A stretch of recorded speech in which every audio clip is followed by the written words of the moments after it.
Yo les gars, c'est Santa. Alors là du coup on se retrouve avec Kra, match miroir, donc contre VLXV, qu'on a déjà vu avec le Sacri, donc c'est lui qui m'avait cassé le cul l'épisode précédent. Donc match miroir, là je prends Ligny, donc maîtrise de l'arc, puni XP, ODT cinglante, donc le combo classique.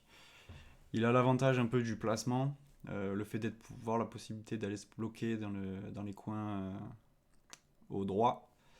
Donc là pour l'instant, il invoque Doppel, Fleshimo, maîtrise de l'arc, ODT, il va se planquer, est-ce qu'il a réussi à choper un PM à son Doppel, donc c'est bien joué.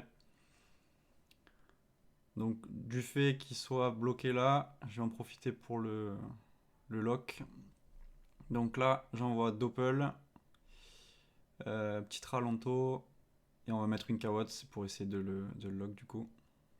Alors là, je savais pas il était à la lopo ou en mode grob, j'avais pas fait attention au raise. Et dans tous les cas, ça lui fait gaspiller des PA, c'est des PA qui met pas sur ma gueule, donc toujours rentable. Là, du coup, il vient clean la Kawotte, Imo. Là, il essaie de me kick des PM, parce que toujours pareil, si j'ai pas assez de PM pour venir, je vais être emmerdé. Là, il me met sa punie. Et là, je pensais qu'il allait de base se planquer à droite. En vrai, ça aurait été bien joué, parce que j'aurais dû claquer ma dispé pour le choper. Alors que là, j'ai juste besoin de me décaler sur la gauche, et je le chope.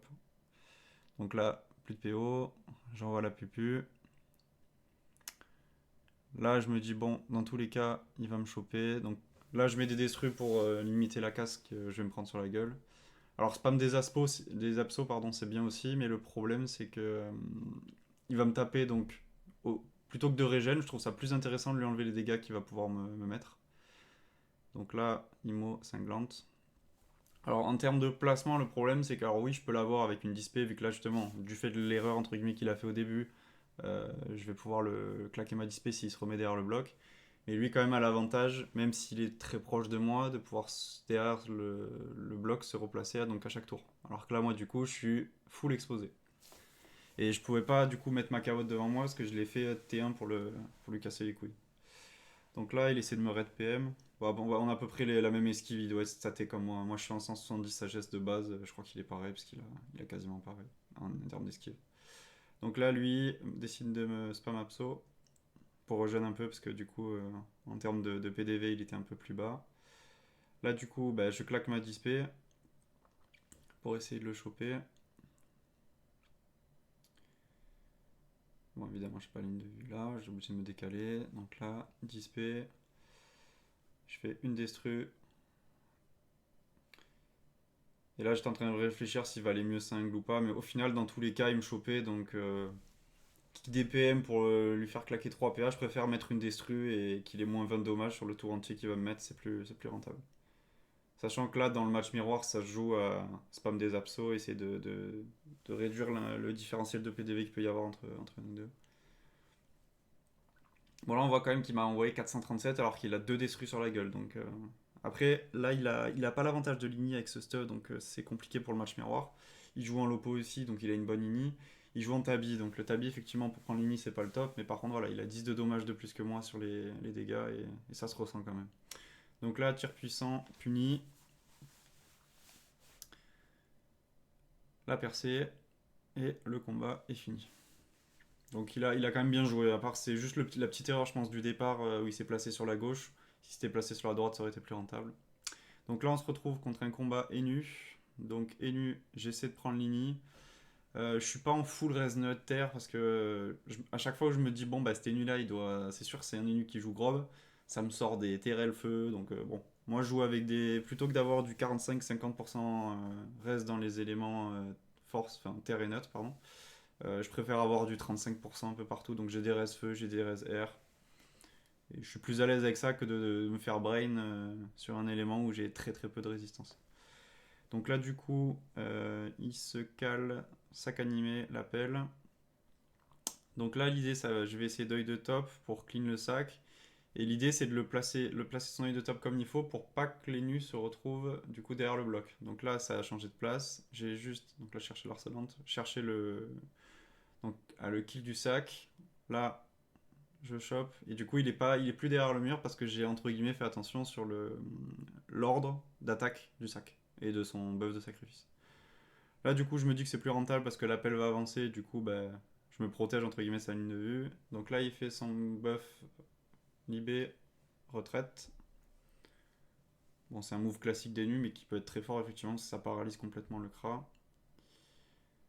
Donc là, je pense petite erreur de sa part, ça aurait été OP plutôt que de chercher le debuff à mettre une carotte devant lui. Parce que là, du coup, bah, l'appel, c'est pas une créature statique, donc bah, puni. Là, je peux le pousser. Donc là, la recul, la percée et l'IMO.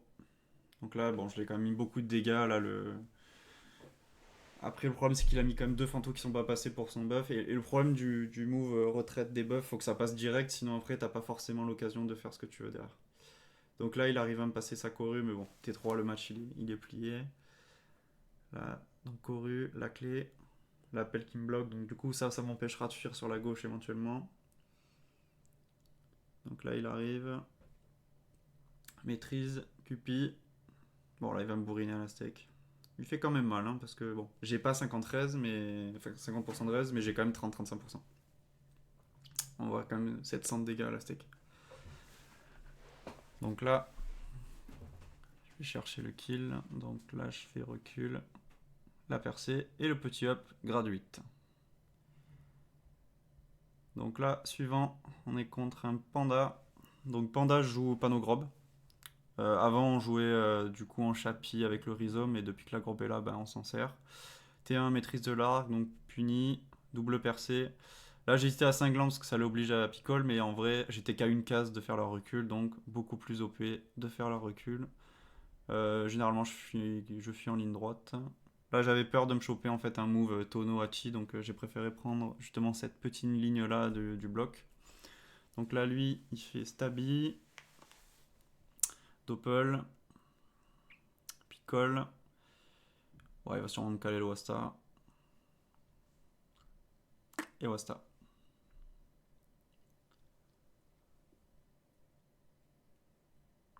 Donc Wasta intéressant à mettre quand même parce que ça va un peu m'emmerder, il va falloir que je le pousse. Mais à la manière dont il est disposé,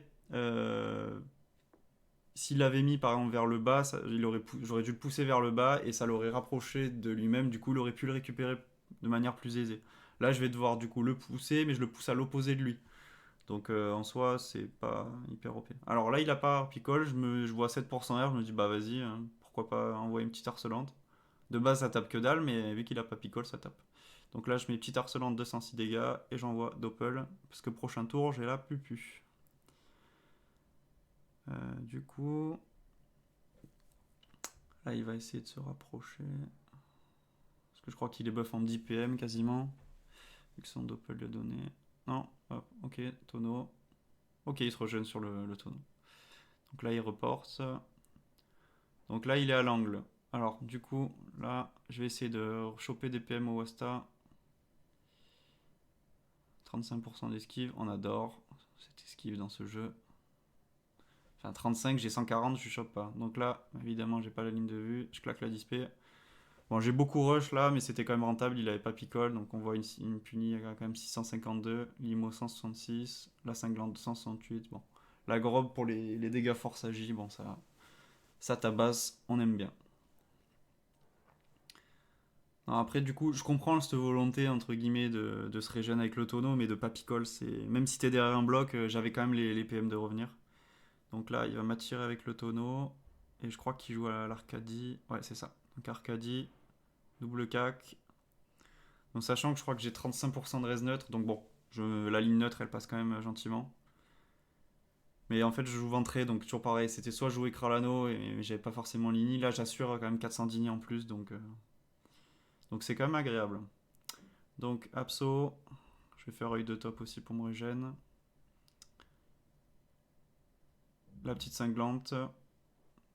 Et là, j'envoie l'IMO sur le Wasta. Alors, je préfère souvent envoyer l'IMO sur le Wasta parce que, bon, l'esquive des pandas fait généralement que l'IMO passe pas souvent. Alors bon, lui là, c'est vrai qu'il avait 114, j'aurais pu le passer dessus sur l'IMO, mais bon. L'Oasta a 35% d'esquive, généralement pour m'enfuir, je préfère être un peu plus loin. Et on va voir justement le fait d'avoir kick assuré le PM, ça va me rendre service, parce que là du coup, il me fait un coup d'Arcadie, picole pendant le cul, et là justement, bon, effectivement il a pas crit. S'il avait crit, il m'aurait chopé, mais là du coup, vu que j'ai chopé le PM assuré au Asta, je me suis décalé de 1. Lui, il n'a pas crit, et du coup, ça m'a permis de pas être à son cac et de pas me faire des buffs. Donc là, du coup, je regardais si j'avais plus de buffs, donc effectivement, j'en ai plus. Je vais envoyer le tir puissant, la pupu, les percées et la cinglante. Et du coup, c'est le doppel qui fait le kill. Donc combat suivant, on est contre un sacré. Donc là, je joue en panneau, du coup, full grob. À la hache. Bon, là, je vois les res neutres. Je vais pas vous faire un dessin. Très peu de res neutres. T1, on tartine. En même temps, 10% de res neutres. C'était quand même agréable à aller chercher. Donc là, on voit bon, les dégâts assez impressionnants quand même. Bon, 577 en no crit, 700 crit. Donc là, il va châtiller. Parce que par contre, voilà, j'ai 7% de res haut. Donc en 10 sauts, il peut se faire plaisir sur ma tronche. Donc là, du coup, châti osé, châti spiri, châti agile, châti forcé, déro.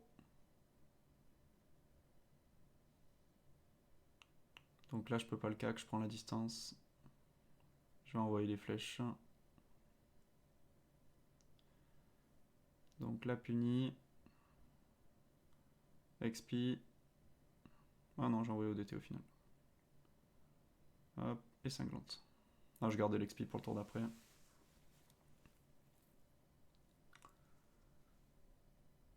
Donc là, je crois qu'il va me cop pour essayer de me récupérer. Parce que du coup, vu que je l'ai pas XP, il est pas en état pesanteur. Ouais, là, il réfléchit à son tour.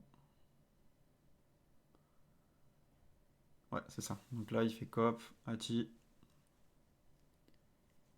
Et il m'envoie la pupu et la disso. Bon, là, je joue toujours pareil, 10% neutre. Donc j'envoie full pandalash. Bon, c'est pas très technique cette aggro crassacri, mais c'était juste pour montrer effectivement le côté très fort de la panogrobe. Vu que j'ai eu l'occasion dans la précédente vidéo de me faire casser le cul par le cra avec lequel on a fait le match miroir, c'était bien de rendre l'autre côté du PVP quand on joue l'autre côté de perso. Donc là, il m'attaque double disso, l'anis, il essaie de détacler mais il détacle pas. Donc là, je finis de loin. Donc recule, pupu, XP, la cinglante. Là, il lui reste 76 HP.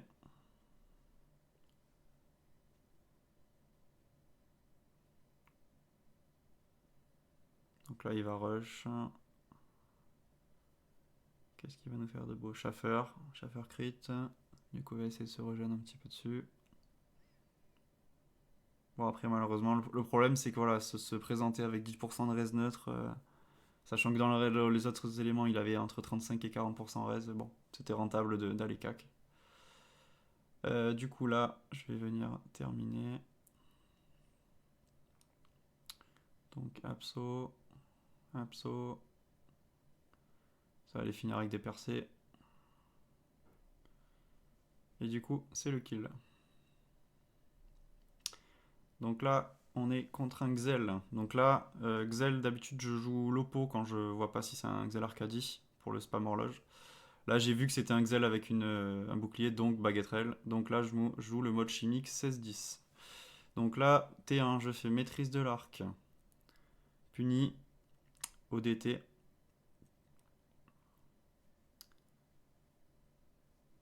Là, je regardais la recul, mais c'était pas forcément OP. Là, je fais percer, cinglante, et je taille. Donc pourquoi pas l'XP-T1? C'est qu'en fait, dans tous les cas, il va poser son jeu, donc mettre doppel, etc. Claquer l'XP-T1, c'est inutile. Enfin, moi, dans ma manière de jouer, je mets toujours l'XP au T2.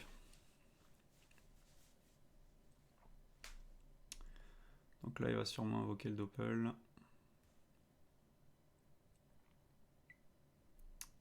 Donc cadran, là pour lock la ligne de vue. Doppel. Maîtrise. Donc là, du coup, vu que j'ai gardé l'XP, je sais que malgré qu'il ait fait la maîtrise, le tour prochain, il pourra pas me choper. Si j'avais si j'avais claqué l'XP T1, là, bah, il m'aurait mis là dans la sauce et il aurait réussi à me rattraper. Du coup, là, je vais faire le tour. Alors, je fais attention de ne pas coller le doppel, parce que vu que je joue en casque bitouf aérien, bah, c'est pas top pour le tacle et ça m'est déjà arrivé de me faire tacler. Donc là, XP cinglante. Et je vais aller invoquer le doppel. Généralement T2 c'est ce que je fais si j'ai pas trop subi de pression. Et surtout si j'ai eu l'initiative parce que sinon c'est pas le même combat. Et là bon bah EC doppel. Donc là dans l'idée j'essaie de mettre le doppel le plus loin possible. Pour pas que mon doppel court de manière complètement teubée sur le Xel. Parce que généralement il fait ça. Donc en fait je claque 8 PA pour invoquer le doppel. Il court sur le Xel. Et le Xel vient de le détruire parce qu'en fait il est à portée de cac de la baguetterelle. Donc généralement ce que j'essaie de faire maintenant c'est de choper même un petit coin où vraiment il n'arrivera pas à courir bêtement parce que son IA est pas hyper smart là-dessus. Donc là il met Kawat pour bloquer la ligne de vue. Il se fait un contre. Donc là, bon, je sais que le prochain tour il va me choper. Parce que là du coup je suis un petit peu acculé au niveau positionnement. Je peux pas vraiment le pousser parce qu'il a mis la Kawat. Passer complètement de l'autre côté et le pousser c'est inutile, il va me rechoper derrière. Donc là, j'envoie la punitive, double destru, la cinglante. Et là, en fait, je calculais, mais dans tous les cas, il m'aurait chopé. Après, est-ce que mettre le tir puissant, ça aurait été intéressant? En fait, c'est que j'ai pas l'habitude au T3 de m'intéresser au tir puissant ou pas. Parce que d'habitude, j'ai mon Doppel qui met quoi. Ça aurait pu être plus smart que la cinglante, parce que dans tous les cas, il me chope. Donc cinglante ou pas, au final, elle a pas été hyper OP. Donc là, il fait ses fuites pour se rapprocher. La démote, le ralento qui est posé, sablier, vol de temps EC. Donc ça, en vrai, ça me met quand même bien. Une horloge qui passe pas aussi. Ça me met bien. La gelure. Donc là, 11 PA, assez pratique parce que du coup, je vais avoir de quoi faire recul. Une cinglante plus un autre sort de Rox. Donc là, la recul, la cinglante. Et j'envoie une emploi. Parce qu'il avait un petit peu de truc sur la gueule et je me suis dit, bon, pas rentable.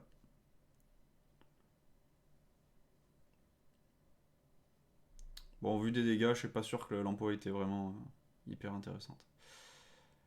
Bon, en prévision qu'il allait momif, mais je pouvais pas le savoir. Donc là, il se fait la momif, donc bon, plus de tank, mais par contre, voilà, hyper 1 PM, donc à partir de là, ça reste quand même rentable pour moi.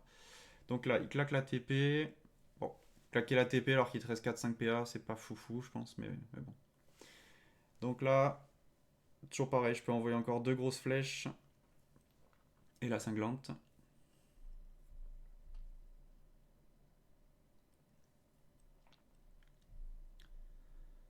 Donc là, on part sur Pupu, XP, cinglante.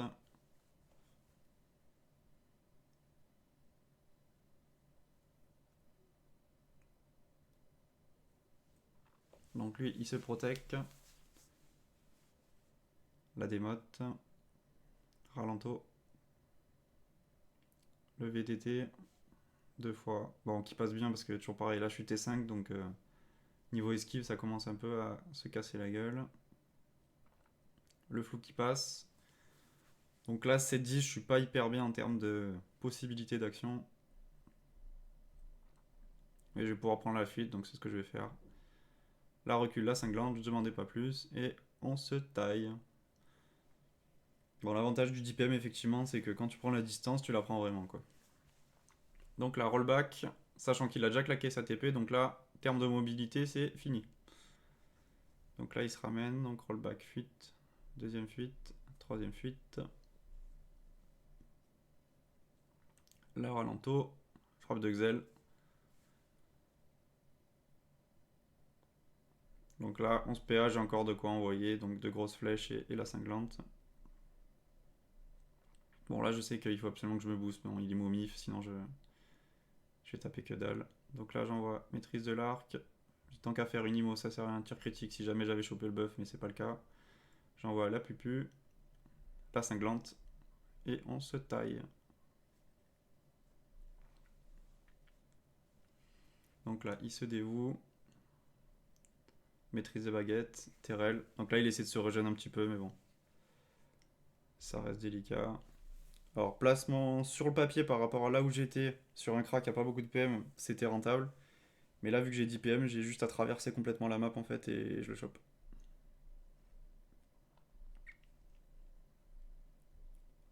Donc là, j'ai la zone ODT, XP. Là, je vais lâcher un petit IMO. Abso. Alors, qui était pas forcément très intéressante, hein. J'avais pas fait. Enfin, là, en fait, j'ai un peu relâché l'attention du fait que je voyais qu'il y avait un écart d'HP important, mais j'aurais dû en poids tous les jours.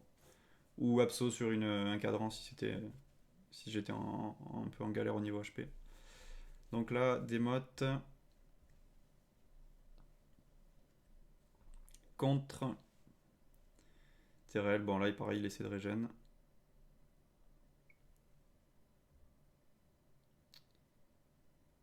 Qu'est-ce qu'il a? Caotte. Donc là, il bloque les lignes de vue, ça c'est bien joué.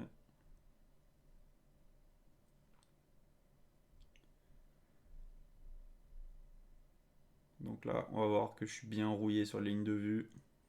Ça fait un petit moment que j'ai pas vu choper le cra. Donc là, je chope la ligne de vue, la pupu, et fini.